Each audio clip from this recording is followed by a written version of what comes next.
அழகாஸ் நான் உங்க விஎஸ் பேசுகிறேன். இன்றைக்கி நம்ம பார்க்க போகிற சீரிஸோட நேம் வந்து சோலோ லெவலிங் சீசன் 1 எபிசோட் 12 தான் இன்றைக்கி நம்ம பார்க்க போகிறோம். அதாவது இதுதான் ஃபைனல் எபிசோட் உண்மையிலே தரமாக இருக்கும். அது கண்டிப்பாக உங்கள் எல்லாருக்குமே தெரிஞ்சிருக்கும். முடிஞ்சளவுக்கு யாரும் ஸ்கிப் பண்ணாமல் பொறுமையாக பார்த்துருங்க. சீசன் 2 கண்டிப்பாக வந்து நம்மளோட சேனலில் வரும். கண்டிப்பாக அதுக்கு சப்போர்ட் பண்ணுறேன். அதையும் என்னால் பெஸ்ட் கொடுத்து நான் உங்களுக்காக பண்ணி போடுறேன். முடிஞ்சளவுக்கு இந்த எபிசோட் யாரும் ஸ்கிப் பண்ணாதீங்க. இது முன்னாடி 11 எபிசோட் போட்டிருப்போம். அந்த எபிசோட்லாம் பார்க்காதவங்க போய் பார்த்துருவாங்க. அது மட்டும் இல்லாமல் இந்த ஃபுல் சீசன் 1 ரிவ்யூ Q&A எப்படி இருந்துச்சுன்னு நான் பார்க்கணும். அதனால உங்களுடைய பர்சனல் தாட்ஸ் எதுனா இருந்தால் கூட கமெண்ட்ல சொல்லுங்க. அது எல்லாம் நான் கண்டிப்பாக பார்க்க விரும்புகிறேன். அதனால சீசன் 1 ஃபுல் ரிவ்யூவோட உங்களுடைய பர்சனல் தாட்ஸ், உங்களுக்கு பிடிச்ச விஷயங்கள் எதுவோ அது எல்லாத்தையுமே கமெண்ட்ல சொல்லுங்க. நான் பார்க்கணும்னு ஆசைப்படுறேன். சரிங்க, நம்ம இதோட கதவுல போலாமா?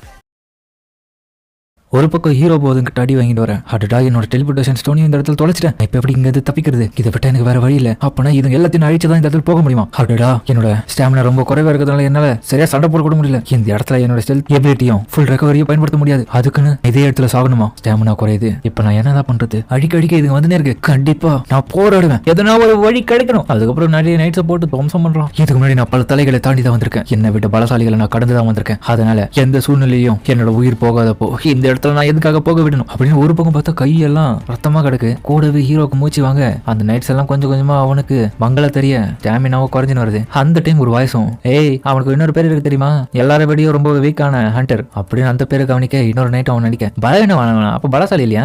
இல்ல, இதுக்கு முன்னாடி ஈரன் கேட்டுல அவன் டஞ்சன்ல சண்டை போட்டு அதுக்கப்புறம் ஹாஸ்பிட்டல்ல போயிட்டான். அதனாலதான் இவனை பலவீனமான ஹண்டர் சொல்றாங்க. மிஸ்டர் சாங்கோடைய இலிஷன் வந்துருதுல, சாங் எங்க பாருப்பா இதெல்லாம் போதும், இதோட நிறுத்திக்க, ரொம்ப கஷ்டப்படாத. ஆமா, அவர் சொல்றது சரிதா ஜின்வோ, நீ இதெல்லாம் இப்போ நிறுத்திடு, வீட்டு கொடுத்துடு. எதையும் கேட்காம உன்ன மாதிரி ஆர்வ கோளரா பண்ற அடி முட்டாள்களுக்கு இந்த மாதிரி நிலைமை தான் வரும். அப்ப ஹீரோவோடைய பழைய உருவமா அந்த இடத்துல இலிஷனா வந்து பேசுது. உனக்கு தான் இந்த இடத்துல வரது ஆபத்து தெரிஞ்சல, எதுக்காக நீ வந்த? அப்போ ஒரு ஹீரோ கண்டரா இருக்கிறதுனால நீ இவ்வளவு தூரம் வந்தது பெரிய விஷயம். அதனால இதோட போதும், எல்லாத்தையும் நிறுத்திக்கோ. என்ன சொல்ற ஜின்போ? அதுக்கப்புறம் ஹண்டர் அசோசியேஷன்ல சேர்மன் கோவும் 3வது ஜிஜு ஐலாண்ட் ரைடு. அந்த காலங்கள்ல அப்புறம் என்னோட பாடியை ரொம்ப வீக் ஆனதுனால என்னால சரியா காம்பட் பவரோட எந்த இடத்துக்கு போய் சரியா நின்று எதிர்த்து போராட கூட முடியல. என்ன பண்றது, வயசாயிடுச்சுல. சரி நீ எப்படி? சார் நானும் அந்த இடத்துல சண்டை போட்டு தான் இருந்தேன். அதாவது ஒரு பெருமீட்டர் செக்யூரிட்டி ஆக்டிங் சோல்ஜரா இருந்தேன். பரவாயில்ல. ஆனா அந்த இடத்துல நிறைய பேர் உயிரை விட்டுருக்காங்க. அந்த இடத்த விட்டு தப்பிச்சு வந்தவங்க இந்த இடத்துல நிறைய மென்டல் இஷ்யூனால நிறைய பேர் பாதிக்கப்பட்டு இருக்காங்க. சில பேர் மட்டும்தான் தெளிவோட பெரிய பெரிய தழும்புகளோடயும் இருக்காங்க. அந்த மாதிரியான அண்டர்ஸுக்கு அந்த தழும்புகள் இருக்கும். அவங்க அந்த வலி தாங்குவாங்க, இல்லன்னா மரணம் நிச்சயம். அடடா, என்ன ஜின்வோ இப்படி பார்த்துன்னு இருக்க? உன்னோட பழைய ஜின்வோ நான் தான்டா. இப்ப நீ இந்த அளவுக்கு வளர்ந்துருக்க பார்த்தா நானான்றதே சந்தேகமா இருக்கு. ரொம்ப உயரமா இருக்கேன், ரொம்ப ஸ்ட்ராங்கா இருக்க. வெளியில இருந்து மட்டும் தான் இந்த வித்தியாசம் போல, உள்ளுக்குள்ள ஸ்டில் என்னமோ நீ என்ன மாதிரியே பலவீனமா தானே இருக்க. ஈரங்கர் திரும்பவும் நான் சாக போற ஜின்வோ, அது நடக்குதா இல்லையா பாக்குறியா? அப்புறம் ஒரு நைட் அவனை தூக்கி அடிக்க ஈரங் கண்டர் சன் ஜின்வோ. அவன் எப்பவுமே ஒரு ஈரங்கர் மட்டும் தான். இந்த கண்ட்ரிலேயே தனக்குன்னு ஒரு அடையாளம் பெருசா இல்லாமயே இந்த இடத்த விட்டு சாக போறான். வாயமுறா. அதுக்கப்புறம் பெரிய சைஸ் நைட் வந்து இடத்துல ஹீரோ வாட்டப்பன. ஹீரோவும் அவனுடைய இல்யூஷனை திரும்ப பாக்குறான். சன் ஜின்வோ, இதெல்லாம் பத்தாதுரா, உன்னோட தன்னம்பிக்கை மட்டும் இந்த இடத்துல உனக்கு உதவ போறது கிடையாது. நீ ஸ்டில் என்னமோ மனதளவுல வீக்கா இருக்கிறதுனால இந்த இடத்துல சாகிறத தவிர உனக்கு வேற வழியே இல்ல. இது எல்லாமே எனக்கு இதுக்கு முன்னாடி நடந்த மாதிரி தான் தாவம் வருது. அந்த டபுள் டஞ்சன், அந்த டெம்பிள், அந்த கடவுள்கள், இதை எதுவுமே என்னால மறக்க முடியாது. இப்ப நான் சாக போறேனா இல்ல வாழ போறேனா அப்படின்னு சாகிற கண்டிஷன்ல ஆகணும். அவனுக்கு முன்னாடி இருக்கிற அந்த நைட்டு பார்த்துட்டு இருக்கேன். அதோட அந்த இடத்துல ஒரு நோட்டிபிகேஷன் வருது. ஹீரோ வந்து டெய்லி பேச முடியாதனால பெனால்டி இப்ப கொடுத்துறாங்க. சம்பவம் இதுக்கப்புறம் தான் காத்துன்னு இருக்கு. இதுல இருந்து எனக்கு தெரிய வருது என்னன்னா, தலைமையை வச்சு மட்டும் முன்னோக்கி போக முடியாது. எப்படியாப்பட்ட ஆளுக்கும் உயிர் போல நிலைமையில ஒரு லக்கு இருந்தா கூட போதும். என்ன செஞ்சுன்னு என்ன பாக்குற? அந்த சிஸ்டம் உன்னை சாக விடக்கூடாதுன்னு தான் பாக்குதுன்னு நினைக்கிறேன். சரி திரும்பவும் பார்க்கலாம். அதோட அட்டாக் பண்ண ஹீரோவும் இப்ப பெனால்டி கஸ்டுக்காக வேற ஒரு இடத்துக்கு வந்துடும். திரும்பியும் பாலைவனம் தான். இது பெனால்டி சோன் ஆச்சு. பரவாயில்ல, நான் இன்னைக்கு இந்த டஞ்சன் உள்ள போறதுக்கு முன்னாடியே என்னோட டெய்லி கஷ்டம் முடிக்காம போனதுனால தான் இந்த மாதிரி நிலைமை. நல்ல டைமிங்ல வந்து இது என்ன காப்பாத்திருச்சு. பெனால்டி என்னோட வாழ்க்கையில ஒண்ணு நான் மறக்க மாட்டேன். குட் லக்னு இன்னைக்கு போட்டதே. அப்ப இதுதான் அர்த்தமா? கண்டிப்பா இந்த மாதிரி நடக்குதுன்னா இந்த சிஸ்டம் எனக்கு இதை வைத்து ட்ராப் தான். அப்படி இல்லைன்னா என்ன இதை ஸ்ட்ராங்காக்க இத்தனை வழிகளை எனக்காகவே இது பண்ணுது. நான் இப்படி எல்லாம் பண்ணணும், அது எதிர்பார்க்குதுன்னு நினைக்கிறேன். ஸ்டோர் ஓபன் பண்ணி அவனை கொஞ்சம் ரெக்கவர் பண்ணிக்கிறான். பரவாயில்ல, இப்போதைக்கு இது போதும் லெவலப் பண்றதுக்கு. ஒரு 3 மணி நேரம் பண்றது எனக்கு அதிகம் தான். இதுங்களை அழிச்சிட்டு கொஞ்ச நேரம் ரெஸ்ட் எடுக்கலாம். கண்டிப்பா இதுங்களை மட்டும் நான் திரும்ப கொண்டுட்டேனா அந்த இடத்துக்கு போவேன். அந்த இடத்துல அதுங்களோட மொத்த கதையை நான் முடிச்சுட்டு இந்த இடத்த விட்டு போவேன் அப்படின்னு ஹீரோ இந்த இடத்துல ஃபைட் பண்ணிருக்கேன். அதுக்கப்புறம் பார்த்தா ஜின்னாவோ கண்மூச்சு வெளியே வர, என்னடா ஜின்வோ ஒன்னும் வரல நீ வீட்டுக்கு? ஏன் தான் இவ்வளவு நேரம் ஒர்க் பாக்குறானோ தெரியல. டெவலப் ஆயிட்டு பிறகு ஃபுல் ரெக்கவரி பண்றது நல்லா தான் இருக்கு. இன்னும் 10 நிமிஷத்துக்கு மேல டைம் இருக்கு. கொஞ்ச நேரம் ரெஸ்ட் எடுக்கணும். அதுக்கப்புறம் நல்லா சம்பவம் பண்ணலாம். ஸ்டோர்ல அதுக்கப்புறம் வெப்பன்ஸ் பார்க்க, என்னது நைட் கில்லரா? ஒன்னு வாங்க,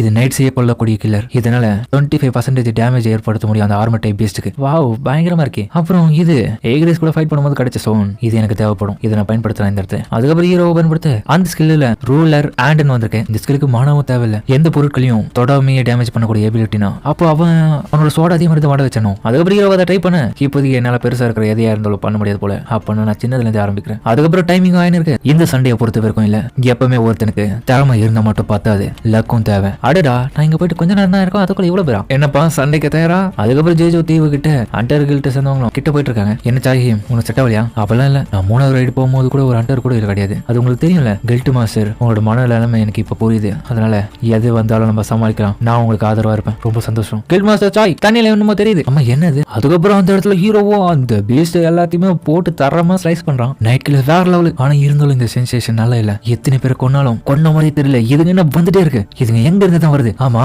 அங்க மேஜர்ஸ் அவங்க தான் என்ன பண்ணிருக்காங்க? அவங்க எதுவுமே அட்டாக் பண்ணல, நைட்ஸ் மட்டும் தான் அட்டாக் பண்றாங்கன்னா அப்போ அந்த கேட் வழியா இந்த நைட்ஸ் அவங்க தான் அழிக வர வச்சிருக்காங்கன்னு நினைக்கிறேன். அப்ப இந்த இடத்துல அவங்களோட கதை முடிச்சா சரிப்படும். இந்த நைட்ஸ் கொள்ள என்னால எக்ஸ்பீரியன்ஸ் பண்ண முடியாது, அந்த மேஜர்ஸ் மட்டும் தான். அதுக்கப்புறம் ஒண்ணு கொள்ள அதோட நைட்ஸும் காலியாவே. நான் நினைச்சது கரெக்ட் தான், இந்த மேஜர்ஸ் தான் அதுங்களை உருவாக்குறாங்க. இதுக்கப்புறம் அந்த மேஜர்ஸ் தான் என்னோட டார்கெட். இன்னும் 5 பேர் 4 பேர் தான் பின்னாடி இருந்து கோவத்தனமா அட்டாக் பண்றீங்களா, இந்த வாங்கிக்கோங்க அப்படின்னு சொல்லிட்டு மேஜர்ஸ் எல்லாத்தையும் காலி பண்ண இன்னும் 3 பேர். அப்ப அந்த 3 மேஜர்ஸும் ஒன்னா சேர்ந்து பெரிய கோலமே அந்த உருவாக்கிறாங்க. ஓ இதை வர நான் சமாளிக்கணும். அதுக்கப்புறம் ஹீரோவும் மேல போயிட்டு அந்த விலைக்கு எறிகிற இரும்பு செயின் அடுத்து கூட மேஜர்ஸை பொறுத்தவரைக்கும் தொலைவில் இருந்து அட்டாக் பண்றதுனால யாரா இவன் இப்படி இருக்கான், கண்டிப்பா இவனால சமாளிக்க முடியுமான்னு சொல்லிட்டு யோசிப்பாங்க. அதனாலதான் இவ்வளவு பெரிய டார்கெட்ல அனுப்புறாங்க. அதுக்கப்புறம் அங்க இருக்கிற 3 மேஜர்ஸ் கொள்ள அந்த கோலமை திரும்ப ஹீரோ அட்டாக் பண்ண, ஏய் உன்னை சமான் பண்ண மேஜர்ஸ் நான் அழிச்சிட்டேன், இன்னும் நீ இங்க என்ன பண்ற, செத்து போ. இதையும் ஹீரோ அழிச்சிட்டேன். பெரிய சண்டைக்கு அப்புறம் ஹீரோ மூச்சு வாங்குறான். 4 மணி நேரம் மொத்தம் இருக்கு. எந்த ரெக்வஸ்ட் முடிஞ்சிருச்சு. அடுத்தது நான் என்ன பண்றது? என்னது இப்ப இருக்கிற பாயிண்ட் லெவல் வச்சு இன்னும் அட்வான்ஸா போக முடியுமா? என்ன இது புதுசு என்னமோ கேட்குது. கோஸ்ட் எல்லாத்தையுமே ஷேடோஸ் மூலியமா ஒரு ஆர்மியா கண்டக்ட் பண்ணி பிளேயர்ஸால ஆர்டர் பண்ணி அவங்கள ஃபாலோவர்ஸா மாத்த முடியுமா? ஷேடோ ஆர்மியா? என்ன இது? இதுதான் என்னோட புது ஜாவா. இது நெக்ரோமேன்சரா? இல்ல நான் இதுக்கு ஆசைப்படல. எப்படி நான் தேர்ந்தெடுக்குது? நெக்ரோமேன்சர்ன்றது மேஜிக் டைப் கிளாஸ் சேர்ந்த எல்லா மான்ஸ்டர்ஸையும் தன்னுடைய சர்வெண்டா உள்ளடக்கி அவங்களோட 100 ஆர்மியா கிரியேட் பண்ணி சமன் பண்ண முடியும். நான் ஒரு அசாசின் தானே, என்னால நான் ஒரு நெக்ரோமேன்சரா மாறிட்டு பிறகு அசாசினா இருக்கிற வேலையை தொடர முடியுமா? க்ளோஸ் ரேஞ்சில் அட்டாக் பண்றதுனால என்னால மேஜிக்ல பயன்படுத்த முடியுமா? நெக்ரோமேன்சர் எல்லாம் போட்டு நான் இவ்வளவு நாள் கஷ்டப்பட்ட லெவலப் எல்லாமே வேஸ்ட் தானே. என்னது எஸ்ஆர் நோவா? அப்ப நான் இதை ரிஜெக்ட் பண்ணலாமா? ஆனா என்னோட நெக்ரோமேன்சர்ன்ற ஜாப் மாத்திட்டேனா அதை பத்தின எதுவுமே தெரியாம நான் போய் மாட்டிக்கிற மாதிரி ஆயிடுமே. அதுக்கப்புறம் நோ சொல்ல. அப்ப அதுக்கு இன்னொரு ஆப்ஷன் கொடுது. நீ ஹிடன் கிளாஸ் வேணா இதை டிக்ளேர் பண்ணிக்கலாம்னு சொல்ல. ஆஹா இவங்க என்ன வேணும்னு இதை எடுக்கணும்னு சொல்லிட்டு தான் பண்ணிட்டு இருக்காங்க போல. ஹிடன்னா அப்ப நான் அசாசினேஷனும் பண்ணலாம், நெக்ரோமேன்சராவும் வேலை பார்க்கலாமா? நெக்ரோமேன்சர் இது உடனே நான் எப்படி இருக்கும் தெரியல. பேசாம அப்படின்னு யோசிக்கவும் அங்க இருக்கிற நைட்ஸை யோசிச்சு பாக்குறான். சமனிங் மேஜிக் இப்பதான் ஞாபகம் வருது. இந்த மேஜர்ஸ் எல்லாமே இந்த நைட்ஸ் சமனிங் தானே பண்ணிருக்காங்க. கமெண்ட் பண்றதுக்கு அது யூஸ் பண்ணனால நெக்ரோமேன்சரோட டைப்பும் அதே தான் இருக்கும். ஜாப் கெஸ்ட் தானே இது சொன்னாங்க. பட் ஆனா இப்படியே ஒரு முட்டுக்கட்டை எனக்கு போறதை வச்சு பார்க்கும்போது இதை நான் தேர்ந்தெடுக்கணும்னு சொல்லிட்டு எல்லா கதவுகளும் மூடிட்டாங்கன்னு நினைக்கிறேன். சிஸ்டம் தான் இதை பண்ணுதுன்னு நினைக்கிறேன். அதுவும் இல்லாம நான் ஒரு நெக்ரோமேன்சரா மாறினா நான் ஏன் ஃபைட் பண்ணக்கூடாதுன்னு ஒரு சட்டம் இருக்குதானே. அப்படியே நான் அசாசின் இன்னும் பண்ணனா நான் எந்த அளவுக்கு ஸ்ட்ராங்கா இருக்கணும். அதே போலதான் என்னோட ஷேடோ ஆர்மியும் யாரும் அசைக்க முடியாத மாதிரி இருக்கும். இதோட ரிசல்ட்ல நான் இன்னும் அவங்கள வச்சு லெவலா பார்க்கலாம். சோலோவா நான் லெவலிங் பண்றதை விட மற்றவங்களை வச்சு லெவலிங் பண்ணலாம். சரி ஓகேன்னு சொல்லிட்டு அவனும் அதை ஏத்துக்க. சேர்மனும் ரொம்பவே விடிஞ்சிருச்சுல. ஆமா சார் நேற்றுக்கு சாய் அவங்களோட டீமும் கண்டிப்பா ஐலாண்ட்ல இறங்கிட்டு இருப்பாங்க. சரி இருந்தாலும் என்ன மன்னிச்சு லேட்டா வந்ததுக்கு பரவாயில்ல சார். நீங்க கொஞ்சம் என் கூட பேசின இருக்கியா? உனக்கு எதுவும் வேலை இல்லையே? அதுக்கப்புறம் நெக்ரோமான்சர் ஆகிறதுக்கான எல்லா விதமான ப்ராசஸும் இப்போ ஹீரோக்கு நடந்துன்னு இருக்கு.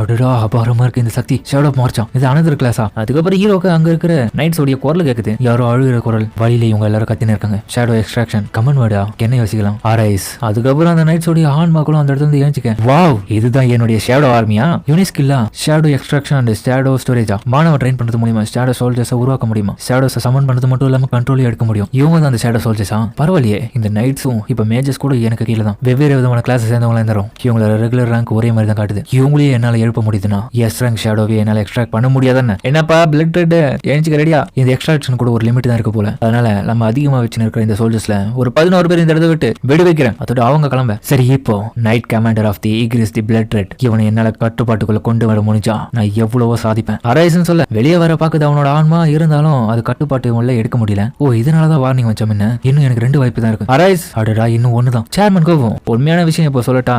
ஒரு யூஸ்லெஸ் ஆன அண்டரா இருக்கிறவன் யாரா இருந்தாலும் தன்னுடைய மறுமலர்ச்சி அதாவது ரீ அவெக்னிங் மூலியமா அடுத்த கட்டத்துக்கு முன்னேறுவான். அவனால மிகப்பெரிய மாற்றங்களையே இந்த நாட்டுக்குள்ள கொண்டு வர முடியும். அப்படி உள்ளாகாதவங்களுக்கு தான் ஒரு கூட்டம் தேவை. அப்படி ரீ அவெக்னிங் பண்ணவங்களுக்கு தனியா ஒரு கூட்டமே தேவையில்ல. ஹீரோ இந்த இடத்துல என்ன பிளட் ரெட் உன்னோட கிங்குக்காக வெயிட் பண்ணிக்கிறியா? இந்த அரியானையில அவர்லாம் திரும்ப வரத்துக்கு எவ்வளவு காலங்களாகும்? அவர் வரத்துக்கு யாருமே தெரியாது. நைட் கமாண்டர் நீ ஒரு சிறந்த வாரியர். உன்னோட ஸ்வாட வச்சு எல்லாரையும் நீ பயங்கரமா சண்டை போடுற. அப்படியாப்பட்ட உன்னோட வாழ்க்கையை நான் மாத்தணும்னு விரும்புறேன். நீ என்ன நம்பு. உன்னோட வால் துருபுடிச்சு உடையிற வரைக்கும் நீ இந்த இடத்துலயும் தூங்கிட்டு தான் இருக்கணும். அந்த மாதிரி ஒரு நிலைமை வரக்கூடாதுனா நீ ஏன் கூட வந்துரு. உன்னோட அரசனா என்னை ஏத்துக்கோ. உன்னோட ஸ்வாட எனக்காக அர்ப்பணி. ஆளே இல்லாத இந்த சிம்மாசனத்தை ப்ரொடெக்ட் பண்றது பதில் நீ என்ன ப்ரொடெக்ட் பண்ணு. அரேஸ் அதோட அவனும் வெளியே வர பார்க்க. இதனாலதான் அதிகப்படியான கற்பனைகளை நான் யோசிச்சு பார்ப்பேன். நம்மளுடைய ஒவ்வொரு நாளும் ஒவ்வொரு மாற்றங்களுக்கு உள்ளாகுது. அதை பத்தின சிந்தனைகள் தான் எனக்கு எப்பவுமே தோணிட்டு இருக்கும். ஏன்னா நம்ம இந்த உலகத்துல சந்திக்காத இன்னும் பல மர்மங்கள் இருக்கு. அவனுடைய பேர் தான் ஈகிரிஸ். இது தாண்டா உன்னோட பேரு. அதே மாதிரி நம்ம கற்பனையை எண்ண முடியாத அளவுக்கு ரொம்பவே பலசாலியா ஆன ஒரு ஆள் பின்னாடி நமக்கு எதிர்காலத்துல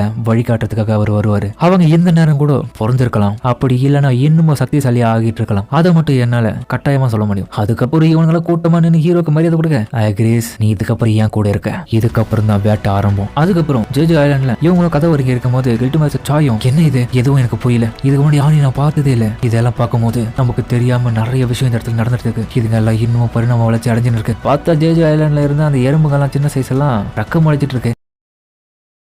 அதோட இந்த எபிசோட முடிக்கிறாங்க. சரிங்க, இந்த வீடியோ அப்படின்னு கமெண்ட் சொல்லுங்க. மறக்காம இந்த வீடியோ இருக்கும் பிடிச்சி இந்த வழியை எப்படி நம்ம சேனலுக்கு சப்ஸ்கிரைப் பண்ணி சப்போர்ட் பண்ணுங்க. அது கூட இருக்க பெல்லைக்கான ஆல்ல வச்சுக்கோங்க. அப்பதான் நான் ஒரு வீடியோ நோட்டிஃபிகேஷன் வரும். வழக்கம் போல இந்த எபிசோட தரமா இருக்கும். முடிஞ்ச வரைக்கும் யாரும் மிஸ் பண்ணா பார்த்துருப்பீங்க நம்புறேன். ஸ்கிப் பண்ணா பார்த்தாது எனக்கு போதும். இந்த எபிசோட ஃபைனல் எபிசோட் தரமா இருக்கும். சீசன் 2 கண்டிப்பா நம்மளோட சேனல்ல என்னோட பெஸ்ட் கொடுத்து உங்களுக்கு எக்ஸ்பிளைன் பண்ணி போடுறேன். முடிஞ்ச அளவுக்கு வெயிட் பண்ணி பாருங்க. இந்த சீசன் 1 பிடிச்சவங்க எல்லாருமே சீசன் 1 ஃபுல் ஸ்டோரியோட உங்களுடைய அப்ஜெக்ஷன், உங்களுடைய தாட்ஸ் இது எல்லாத்தையுமே கமெண்ட்ல சொல்லுங்க. நானும் பார்த்து தெரிஞ்சுக்கிறேன். சிம்பிளா போல போனா சீசன் 1 ஃபுல் ரிவ்யூ உங்களுக்கு எப்படி இருந்ததுன்றத கமெண்ட்ல சொல்லுங்க. சரிங்க, நம்ம இதோட இந்த வீடியோ முடிச்சுமா.